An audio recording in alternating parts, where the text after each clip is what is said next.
এই মুহূর্তে আমি দাঁড়িয়ে আছি একটা ভাইরাল জায়গায়, বুঝলে। আমার পেছনে যে মন্দিরটা দেখছো এবং যে প্লেসটা দেখতে পাচ্ছ, এটা পুরুলিয়া থেকে বাঁকুড়া দিকে যেতে যে রোডটা, সেই রোডের কমলপুর পেরিয়ে কমলপুর এবং এই সামনে খড়বনা মোড়, সেই খড়বনা মোড়ের ঠিক মাঝখানে অবস্থিত এই জায়গাটার নাম হচ্ছে ভালুকগড়িয়া। ভালুকগড়িয়ার পেছনে দেখতে পাচ্ছ, আমার পেছনে আছে একটা হনুমানজির মন্দির। খুব সুন্দরভাবে মন্দিরটি করা হয়েছে। বিগত কয়েকদিন ধরে দেখতে পাচ্ছি ফেসবুক খুললে এই জায়গাটার সম্বন্ধে বিভিন্ন রকম ভিডিও। ছাতনাতে আমার শ্বশুরবাড়ি, তো যাচ্ছিলাম আজকে শ্বশুরবাড়ির উদ্দেশ্যে। তো সামনে পেয়ে গেলাম এই মন্দিরটি, তাই আমিও লোভ সামলাতে পারলাম না, তোমাদের সামনে ভিডিওটি শেয়ার করলাম।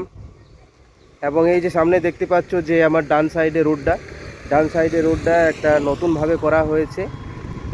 একটা ব্রিজ করা হয়েছে দ্বারকেশ্বর নদীর উপর, নতুন ব্রিজ। নিরিবিলি শান্ত পরিবেশ, ফটোগ্রাফি করার জন্য এবং ভিডিওগ্রাফি করার জন্য খুব একটা সুন্দর জায়গা বলতে পারো। তোমরা এই অঞ্চলে কে কে আছো, এই ভিডিওটি দেখছো, সবাই একটু কমেন্ট করে জানাবে।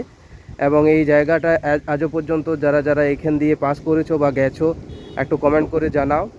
সামনে আমি ব্রিজটায় দাঁড়াবো, কিছু ফটো তুলবো এবং কিছু ভিডিও তোমাদের সামনে শেয়ার করব। যদি ভালো লাগে ভিডিওটা, অবশ্যই লাইক কমেন্ট শেয়ার করে দেবে। Thank you.